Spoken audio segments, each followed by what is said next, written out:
Hugues la coiffe Ikoté. Et enfin, je suis arrivé. Salon Hugues la coiffe Ikoté. Non seulement c'est un salon de coiffure, mais aussi une machine de transformation des hommes et femmes. Regardez-moi comment je suis. Vilain. Mais attendez, 2 minutes. Bogard. Vous allez voir.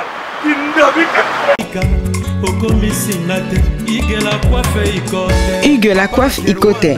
Votre salon de coiffure mixte afro-européen situé sur la Nationale 3 au 174 avenue Aristide Briand, les pavillons sous bois. Pour plus de précisions, veuillez nous contacter au 01 41 55 00 00 ou encore sur notre site hugueslacoiffeikoté.com. Nous sommes ouverts tous les jours de 8h à 20h, même les jours fériés. Hugues la coiffe Ikoté, l'homme qui coiffe la ville. Hugues la coiffe Ikoté, le salon de coiffure mixte afro-européenne de proximité. Au 174 avenue Aristide Briand, les pavillons sous bois sur la Nationale 3. Un seul numéro, 01 41 55 00 00.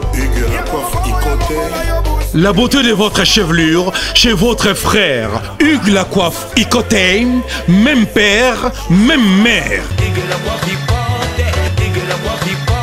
Chikicha, chikicha, cha cha. La beauté peut tout changer. Salon Hugues la coiffe Ikoté. Quelle beauté! Sexy pour les femmes, ndindi pour les hommes. Le Congo promo de Faté, Bolandaka Congo promo pour Ezolo ma vérité.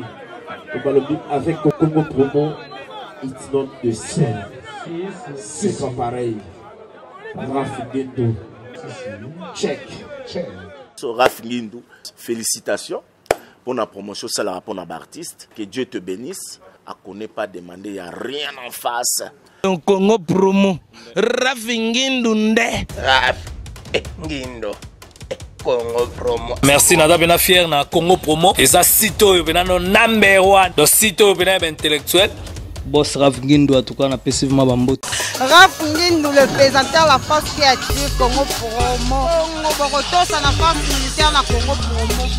Et faites comme moi, allez voir Congo Promo, tv5.com. Donc au nom de Jésus-Christ, nous bénissons le Congo Promo. Avec Rafinguendo, Congo Promo ne tombera jamais. Piccolo Congo Promo nde. Ouais, Balobi Rafinguendo, Congo Promo toujours, grande puissance. Come on. Congo Promo qui torcos net in a film. Congo Promo, babundana nango. Rafinguendo, Congo Promo. What a plus, what a boss là. Bonsoir bandeko na ngai na ye lisusu na plateau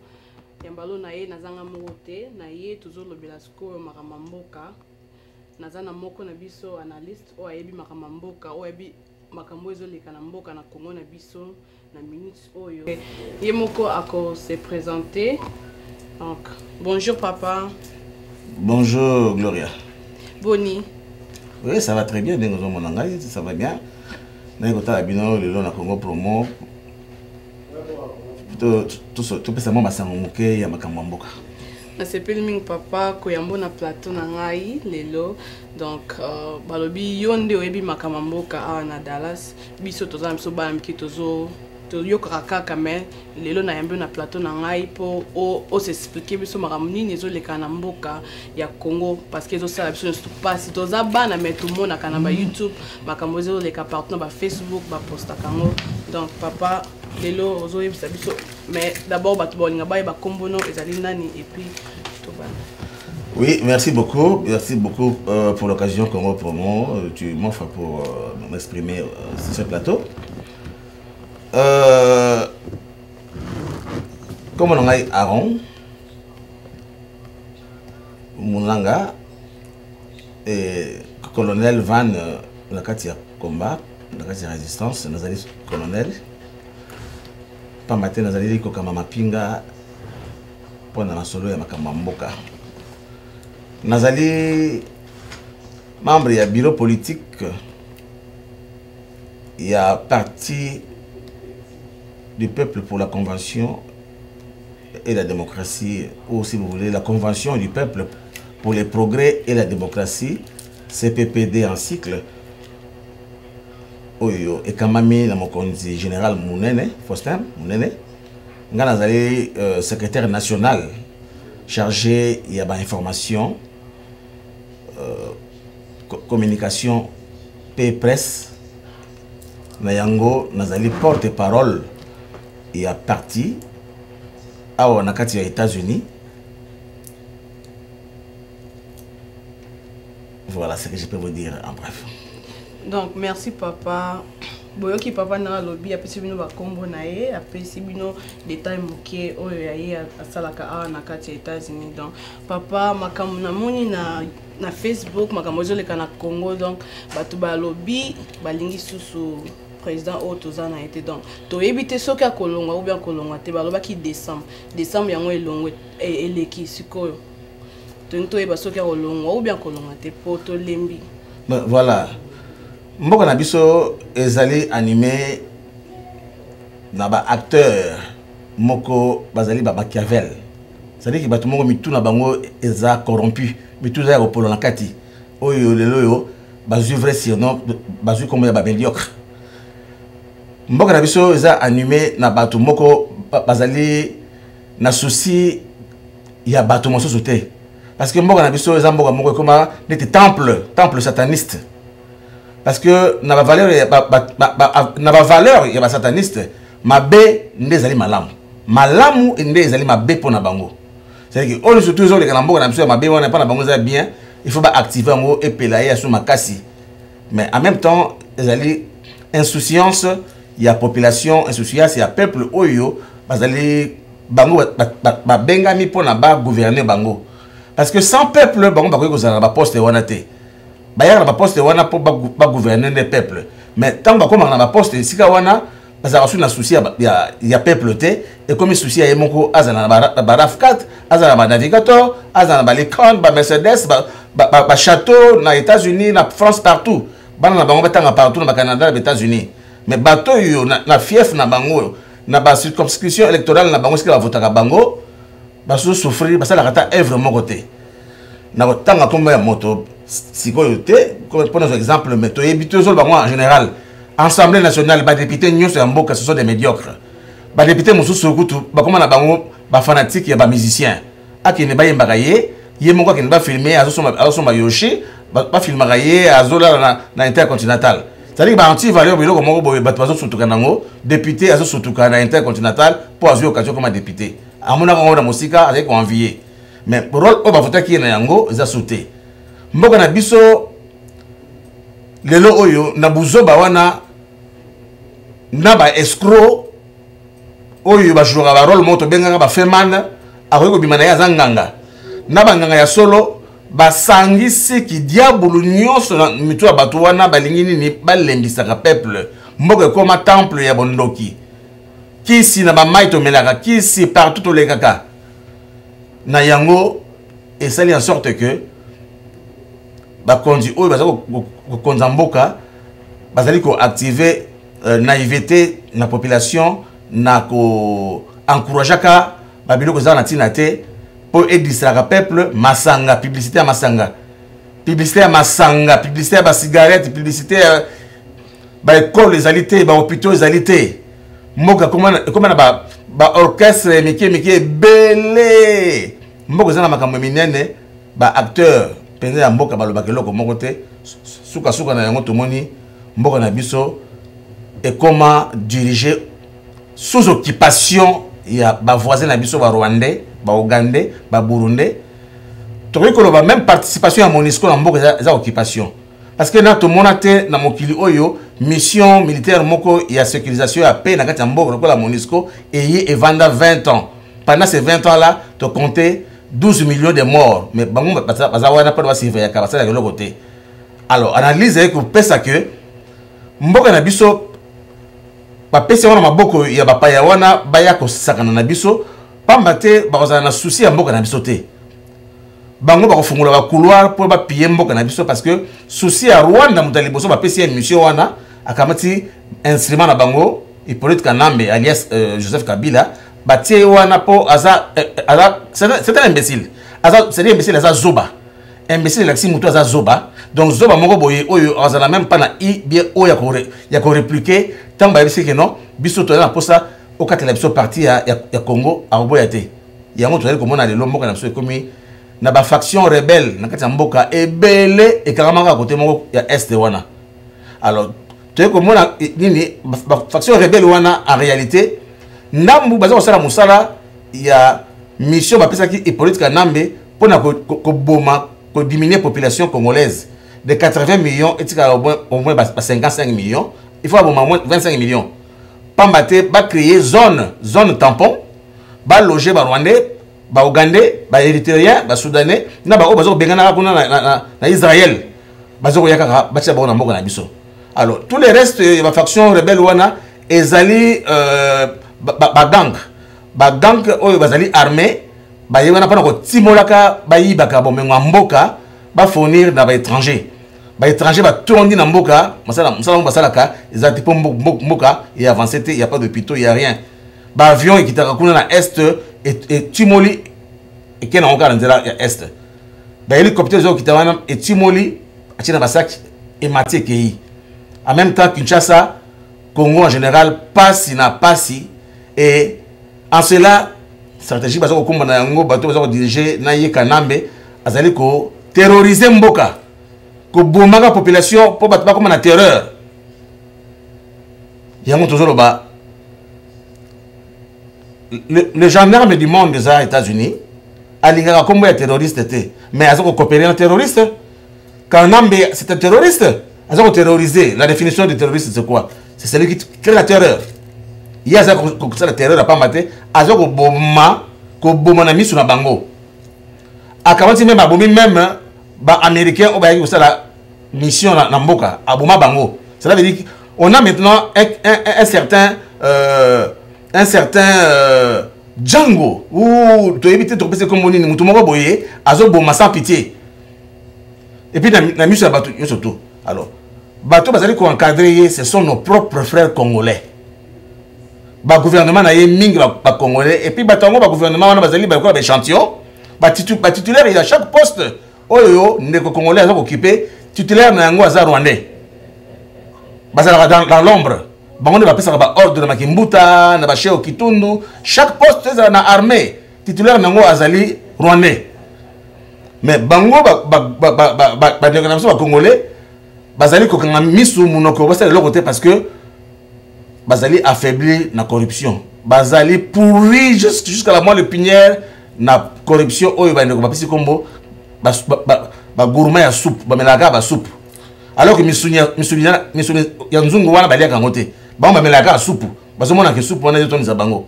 cela veut dire quoi mboko za na bomengo ebele ba kozoma 200,000 500,000 ba pesi yo amoni ke azui bomengo ebele alors que mboka wana akoki kozwa même plus mais akoteka mboka na ye na makama ndenge wana manda ya Kanambe ndenge bolobaki wana Hippolyte en réalité koye ndenge bayaka wana ba imposer ka biso yeko poser mutu moko avotaka ya zalité et puis na ba mission ba pesa ki ye atingami ba sala élection en 2011 ba triquer yango ba triquer l'élection akanga na pouvoir pour continuer mission na mission ba étranger au bazana mona mboka moto oya gagné l'élection ye wana asa na prison na CPI Jean-Pierre Bemba mwana ya mboka mukolo mboka asala nini po avant na prison ti lelo moto zo ko boma ti lelo oyo azali ko solola na bango batu ya CPI to bonaki mukolo kana makane ko sala discours na Nations Unies moi si oyo chef ya juge président soki mokonzi procureur ya CPI akei ko pesa ye mbote zo ko pesa ye azo lenga masolo basolola kuna ba mi baleti lelo oyo et bima na presse on ne sait pas de quoi est-ce qu'ils ont parlé botala makambo ya ndengo donc scénario moko zo le kana na makambo yo ya Congo eza incroyable pe toza lisusu na ami moko te appui moko te na monde entier oyo azali ko lobela biso to yoka ke bali ko kotela biso azate to ali abandonner à notre propre sort jusqu'à ce que na ba wala biso bandeko ba komaki na suka ya mandat ya Kanambe batali ceux qui basolaki masolo ya soupe baba c'est d'abord moi mito ndaka na kati ya soupe wana bali bon biso peut tout passer bino 1 an baba s'il 1 an mais 1 an moi c'est s'il y a le 31 décembre mboka c'est le ko la toi na président té toi na gouvernement té maintenant basali biso coup d'état constitutionnel bazali ko konza mboka na légitimité mon côté à peuple pour mandat wana c'est silaki de l'autre côté bazali ko sala ba réclamation il y avait encore de Saint-Sylvestre bazali ko batu moko bazali ko ba collabo ba corrompu mais bon ça la réclamation il y a accord à Saint-Sylvestre oyo et c'est silaki le 31 décembre le sous bopo na nini quand vous organisez des journées de marche mais bon dénoncer clairement que tout tambola pona toujours tout le bana il peut que nambe manano yesi bima na mboka na so kende mais bango zo le bacteur ça la marche pour revendiquer ba accord à Saint-Sylvestre c'est un peu flou inouï yango to mona ki mboka na biso ezali ba valeur rebelle dernièrement ba organisation ba touti o ezana mboka na biso o baso diriger mboka na biso o basala biso occupation basala ki messe moko ya kochola musée Laurent Désiré Kabila mais il y a pas de hasard est-ce que basangana ki bango nyonso est-ce que bakendaki wana bazui munduki ba tirer bango à bout portant ba beti bango munduki à bout portant ba bimi wana basali le côté donc force wana qui animé pas à monseigneur Ekofo il y a l'église protestante les alliés force du monde n'étaient pas en Zambé les alliés coup d'envoi il y a vraiment que vous êtes fini vous n'êtes plus rien là c'est votre départ là qui est déjà engagé il y a un mot le lobby le 21 na Kinshasa les lots n'a pas payé mon sous quoi la France na Paris c'est avec ma mobilisation ma marche mais le lobby pendant la Kinshasa marche mon les alliés paye mboka et comme le cola braqué mboka cola braqué pourquoi parce que 2 jours avant organisation à marche à lobby le 21 ça le scénario moko boye balingi ça la coup d'état moko boye ça la coup d'état moko boye na ba jemo meke mesimbité balingi ça la coup d'état moko boye bisengema na lokola batiaka ye mopanzi c'était pour ça comme ça la coup d'état yetango azwa commandement ya mboka armée du commandement ya mboka sima mikolo ba raison c'est là il faut être nambe les sous pouvoir mais esimbité papa na kata ote donc ba marche on est toujours ça là toujours kufara net auto ça qui le 31 décembre na Congo ba ça qui marche le 31 décembre na Congo ba kufaki et puis mutumsu sa kufaki comme on est nani sango wana o babomaki wana yepa kufaki siko bolingo sa sous marche sous lobby dans les 21 ba sa sous marche sous ba population ba kufa tozo kufa kaka lokola ba mbinjo ba soso bazo mona biso rien bazo boma biso puis ba président baza libanda bazo mona bazo sala le côté to continuer kaka ko kufa na marche ko tozo sala ou bien to tika na biso marche total makama on na miso zo le parce que to lembi ko kufa to bima libanda to ke ça marche na ndenga bien batindi ba policier ba boma biso ba soda ba ko boma biso donc na moni nga pona nga na moni to tika to sala biso marche ngote parce que bato bazo kufa mingi non mboka wana ezali mboka na biso tozali kaka na mboka be moko likama mabele batika yango pamba te bato baye wana bayende koyiba baza miyibi baye pe balingi ba terroriser biso surtout tozana faiblesse to tikela bango mboka makama mboka batika te mboka wana batikela biso na bakoko nzambe mutu apesa biso mabele wana na bomengo wana so to lobi le to kanga maboto tika bato wana banyamo wana bayaki bazwa mboka wana biso to tikela bana na biso bakoko na biso to tikela bango nini to koma ba umbu na kata mboka na biso souvenez-vous l'histoire d'Israël et d'Égypte mais suka na yango ekosila alors quand tu dire que to kanga maboko to tika parce que bazako boma biso mingi pendant ba marche ezali raisonnement moko ya mokuse ezali pendant idée ya malamu te parce que to moni biso moko likambo ya mboka na biso tango ya kala ezalaki Nations Unies au moins na batini ba casque bleu baye basali kimia bobule sili bakangi tu basali civilisation bi ba rebelle mais il y a lelo oyo makambo ya mboka na biso il y a personne pour nous aider cela veut dire makambo ya mboka na biso bokasi na yango zakaka epa na biso moko neto ko lukato récupérer mabela mboka na biso to ko compter ni na pape ni na Donald Trump ozo finga même biso vis-à-vis de la télévision to ko compter même plus jamais na moto avant il y avait même la président moko des États-Unis ba ina mama kanisi lelo bazui un ancien catcher un ancien dans le banini mutu moko boye yé ata alika mabela basi. C'est-à-dire qu'un voyou, un patron voyou, bah le président des États-Unis par défi. A comme Fingara, le président d'Afrique, nous sommes dans des pays de merde. C'est-à-dire que la résolution morotée, un homme d'affaires, il y a un mbongo. Le gars, il y a un mbongo, il y a un mbongo. Alors, il y a une multinationale, il y a une économie aux États-Unis. Donc, tu ne comptes pas à mon côté. Biso moko ga bana mboka na makambo wana, ya ko tambulaka, ya ko sala ba pression, ndeto ko solution tina suka parce que oyo usurpateur moi makango oyo azwa mboka na biso politique na mbe wana Rwanda wana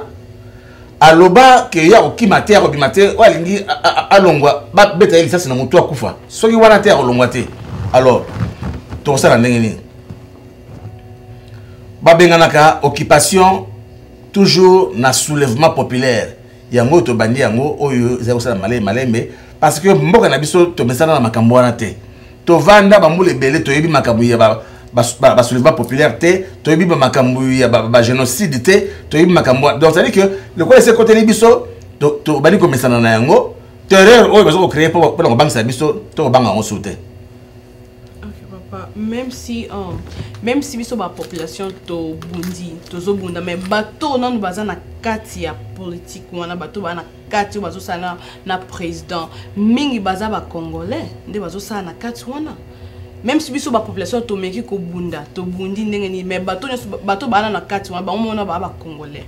bazo bundisa biso nanu na président Kabila Kanambe Rwandais bazo bundisa biso siko ndenge ni biso ba population to sala toza na mbongo te toza na eloko te soki to meki ko bima libanda kuna pona ko bunda ba oyaka mona quelque chose ba komo kabola ba mbongo mona pe to kufi déjà ba bomi biso libanda mona pe to lembi pe to vanda biso moyen to bunda so zate makasa obunda zate parce que bato ba na kati fo e banana na bango moko nanu bato ba na kati po baza ba congolais baza ba na mboka mais bazo teka mboka na biso yozo moni ndenge ni mais dans te ko bango au début il y a question autonomie ngai omoni balobaka tabaswaka te tabato tse musapela na mnona ya swaka te mais soki passe leki maltraitance leki mingi tabako ko soyo c'est comme le peuple congolais toi le peuple moko toza pacifique toi bata kimia to lingaka kimia to yibi makama bitumba penate bato bazo sala na ba Rwandais wana ba Congolais ba na biso ne na lobaki baza affaibli pe bazali terrorisé na bazo bomaka bango parce que bozo yo wana sango mais ba Rwandais ba bomi ba généraux ba konzi mboka na biso ebele ba homme d'affaires ebele bato ebele cela veut dire bato ebele mutu donc alingi kutu mutu a bouger te et pas na loi ezalité ezalaka soki ata peuple citoyen asali coup d'état ba okanga ba sambisi yo bacho la prison mi colonel koki obimi ye bato ni kuna la prison makamezanga tina bato kutu soit disant babomaka musée soit disant papa na ye baza la prison til le 17 ans basa mbaraté pourquoi cela veut dire que bato baza na kati sika mona ye bazali terrorisé mais moi quantité ya groupe wana eza muke peuple population elle qui est belé c'est-à-dire que pression ya peuple ne ekoki étouffé na bango na ba Rwandais na ba collaborer na bango surtout wana yango oyo procédure to sala ya soulèvement populaire oyo ekobengana politique parce que na ba stratégie ba processus ya ba administratif ni soutenu ça la élection et que ça la maté tant que pendant l'occupation l'occupant il y a qui peut boto la binomboka alors ça l'élection pour nengi pourquoi il y a pas boto la binomboka en ça l'élection pour attirer la bino sous mboka il y a kendo wapi il y a pas vana libela wana yango donc stratégie eli to ko benga na bango nengi se bandia wa bako kende pe mokolango na banzi to kozala sans pitié n'a pas sur ma pesibiso pendant au moins 20 ans oyo to kozala sans pitié. Je pense que moto yo ayaki na bango accompagner l'histoire ba bomi lelo matikela biso testament to trahir mboka ngote pe bitumba oyo ya tiki o ba bomeli ya nango ba ki bien que et que ça la molai pe que ça la populaire cela veut dire suka na yango Rwanda eza munene lokola province ya Texas ka suka wana donc Torokota ti baza même pas na 20 millions de population même pas 15 du tout à 80 suka na Torokota ti na Rwanda to ko récupérer nyoso o ba bazwaki et au ça mandengo wana ata le loté ata lobby te ata bana ya biso tan ba koya ba kotika likambo te parce que bato ba pesa son indépendance nane ba kataka mabele wana baza vivant ba lobaka loko te c'est à dire que tozali ba victime ya complot international pona bomengo oyo nzambe apesa biso na yango bana mboka mususu bazali ko profiter na yango buba koma ba collabo ya ko teka mboka na bango likolo ya ba bénéfice mike azwa moyen sur jeep azwa moyen sur malipang. Voilà, na ko koloba na yo pona Congo pe na ko koloba na yo lelo oyo omoni ne toujours ba na yo que to ko tika autorité ya mboka na biso na ba occupation te parce que tala lelo oyo ngana zali membre ya bureau politique ya parti monene ya mboka na biso oyo kamami na mokonzi ko la général monene oyo lelo toujours ba na yo azali entre la vie et la mort. Pourquoi? Parce que Akedeki koluka asile politique na Brazzaville mais complicité à président Sassou na Hippolyte Kanambe et ça en sorte que et corrompre même organisme au commissariat de réfugiés pour pas payer asile politique te pe ba kangi les sous kokanga ba cheye na résidence surveillée mutakeneki na koluka asile politique pendant 8 ans ba faire souffrir suka na yango lelo oyo mutu alingi aluka asile politique na mboka mususu lokola na Gabon. Président à Gabon a gagné les sous à Zongsi les sous na Brazzaville. Na minute auto le baboye président P général Bernard Faustin Monene n'est plus à Libreville. Ba Zongsi qui est na Gabon ko banda date ya le 13 janvier oyo a Zongsi les sous na Brazzaville et pas na maboko ya Sassou Nguesso et pas oyo a souffert pendant 8 ans. Peut-être que pourquoi Sassou Nguesso a ko garder Général Faustin Mounene Kuna. Quel crime oyo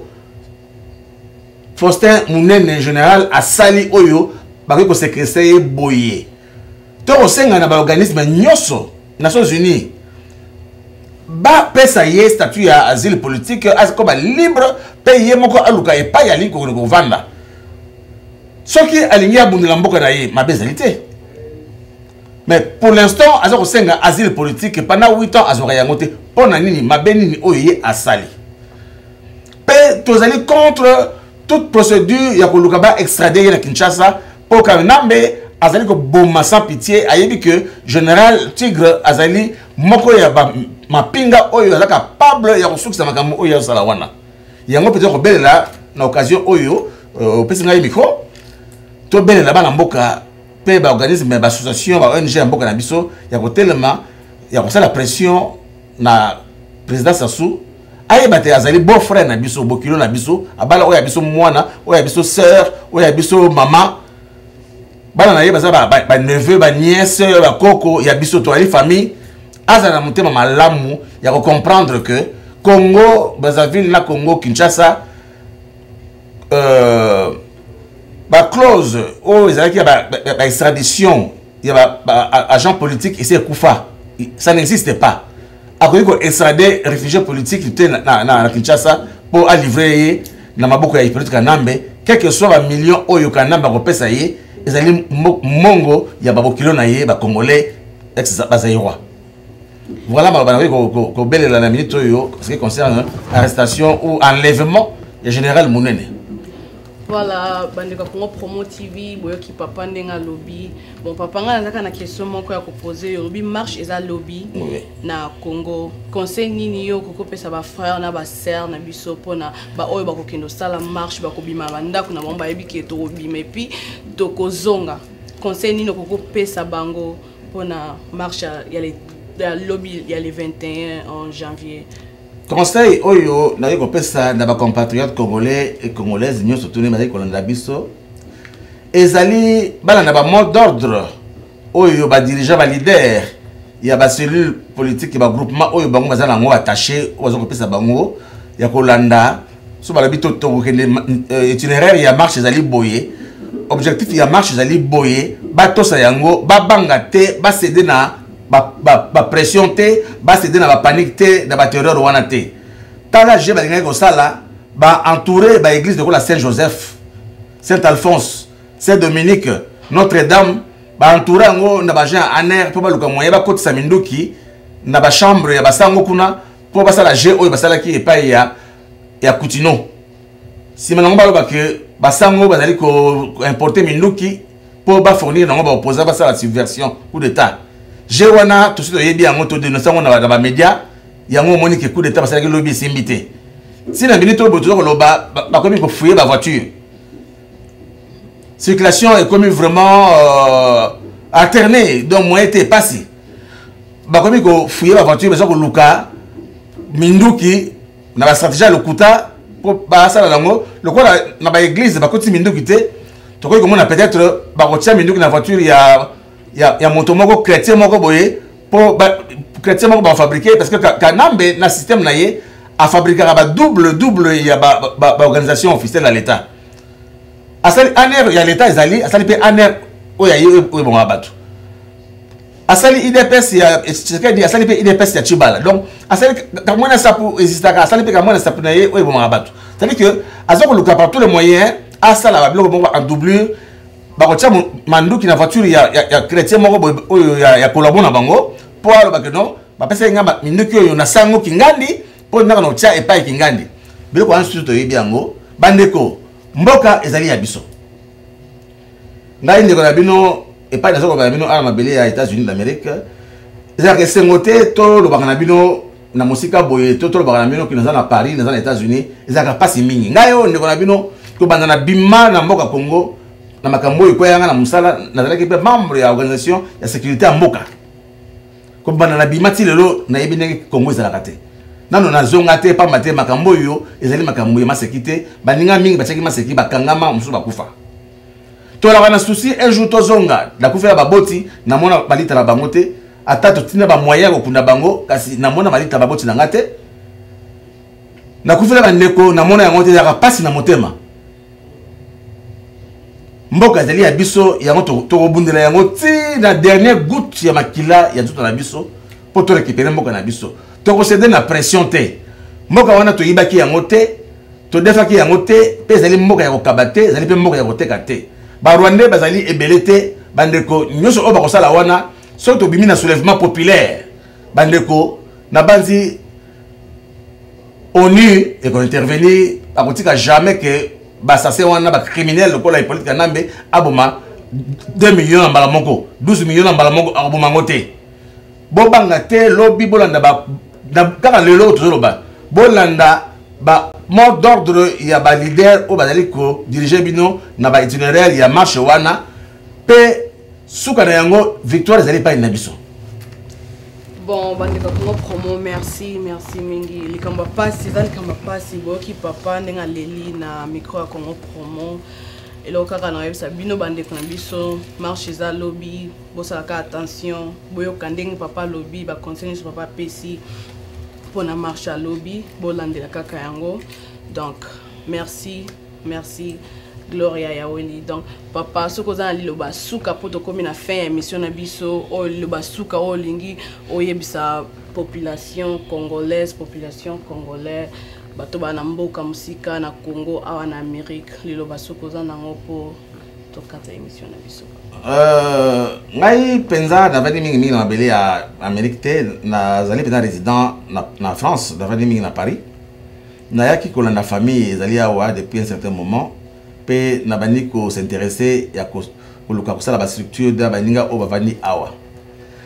mboka oyo loi ezali makasi bingi biso bana mboka tozali awa pour la toile terroriser tozala na soutien mon côté judiciaire oyo ba ko soutenir biso bandeko o bazali awa balobaka na botosi nyoso ya l'état ya mboka oyo combat ya libération mboka na biso pendant ko sala na libanda ya États-Unis ezali pendant l'Angleterre pe na Europe. Enfin, Europe, je dis Europe, elle est Angleterre, elle est Belgique, elle est France, Danemark, Banini, Afrique du Sud. Ngai le basuka na koloba na bandeko ngai ba résistant, pe ba combattant. Le quoi là, bakulutu, on va dire les bosso, on va dire que belle là, balobi. Tango oyo, on n'est plus dans le moment de conflit. Il y a ma division, il y a ma parti politique. Tout ce qui a conflit, tout ce qui a ma division, tout ce qui a ma rancune. Tout ce qui a kolandaka, landaka, bilanda, landa, la kolandaka, batuloko là bas, Moïse Katumbi. Pourquoi tu relingato livrer mon canabiso, l'isusu, na maboka ba étranger? Tu ebi ba sabotage, ba Moïse Katumbi basali. Ce qu'a pensé Katanga, pensé Congote. A pensé qu'il y a une couverture, il y a un azolia misuni, azu mafuta pakolio, mafuta soupe, on a pas eu solo, la ngombe, mais ngombe yo monaki musunité, musunilia maki pa ya Katumbi. Tu crois que tu as mboka na biso les sous jamais na maboka ba étranger. Toti kabila na landa ya ko tshaka maboko boya bisenga senga yango Moïse Katumbi asa tsheli 50 millions na ye en jeu pour la corruption y wana ayo ko vendre en Europe pour affaiblir, à détruire combat. To pesa confiance ba ya mboka na biso ko la papa ngwanda ba yebi mboka wana mingi balobaka ba yebi koyoka français malamu te yango ba tata wana malamu te tata wana lobaka makambo ya clair o ezali surtout la nyango go sauver biso sikawa attendre la main pour le tout vendre sika monter la solution tout tika no o apareko o IDPS et on a maboka Félix qu'est-ce qu'il fait? Félix ne fait rien du tout. Azali même publicité l'un des plus prestigieux collabo Kanambe parce que Azali membre yanani il y a Assemblée nationale assiège raté asoma ba fatu tout bimaka so mbanda ko belé azora mbongo wana wapi to pesa confiance na bato lokola ba Katumbi te ba Francis Kalombo te. Francis Kalombo je pense na zo ba so ko na ngai oyebi na 2002 tant oyaki na France je pense que na menasaki o na beta yo si je peux dire to to bunanga na yo pourquoi parce que dans comportement na yo boye ba Kanambe ba su pouvoir yo mission na liboso boyaki na okitundu na Paris mission na liboso ozoko pesa pa ya un président de la République a réconcilier Werason na JP Piana na 2002 wana mission ya yo mutu lokola voilà Bakalombo ne faisons plus confiance aux gens qui ont mis la main dans le sac. A comme Kangamana, Moïse Katumbi pour la Mbongo. Est-ce que tu connais le premier dame na biso le sous à la sous rwandaise? Pour moi, c'est Katumbi est burundaise. Stratégie c'est que y a moi na Kinshasa, azo pesa Katumbi akabeli ye mwasi. Parce que Katumbi c'est que azo ko bala mwana ya Kester. Pour la nini mwasi ya Katumbi oya burundaise bongo na mamukie. Mission muto sala yango ezali Francis Kalombo. Donc tout ce que bon sala wana pour l'instant c'est de que Moïse comme on n'a pas si mingité ya ko comme bon pour na Congo au ça Congo l'été au Kenya ko sala ko luka poste ya député na Zambie. Pourquoi ils ont beaucoup na yo sont na Zambie papa na yo abota yo parmi ba yuda ba Moïse hein ba Saint-Joseph ba Moïse ba nani mais kene kuna ko luka poste kuna ni gouverneur aux appels souté parce que biso oyo moni biso to aliawa to yeba moko to tangi Moïse ba diplôme za na ngoza na nguzute mbongo ya famille héritage na bino wana mutu ezo sala munoko pourquoi oyo ko tia mbongo en jeté po benga na Kanambe baso manduki ba benga na Kanambe yana yo katebe toto azana mbongo ebele iye mutu asomeki manduki ya M23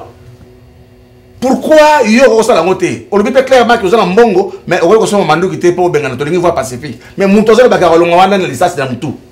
cela veut dire que ça ba langage va collabo donc on a beaucoup à dire mais na ko bana wa titongo parce que ba Congo na toki et puis à Kanda. Alors je vais seulement dire un mot à mes enfants qui sont à Kinshasa. Na bana na Kinshasa mutu bazana Kinshasa bana ngai bazana Kinshasa bana basi na osala na bango tango bandeko bazo la marche so baleki na porte à lopango basengi mai bo pesa bango mai so basengi lipa ozana ngo kota pesa bango lipa bino ba mama ata na ba guerre 45 14 18 bozalaki kolandaka ba papa na bitumba komela bango ravitaillement provision ya kolia botika ba papa na bandeko na mibali bazala na premier rang bino mozala à côté pona ko ravitailler bango mai nele kwa kolia na osala na bino bana ngai bozala prudent mingi mikolo leki mingi na moni bino te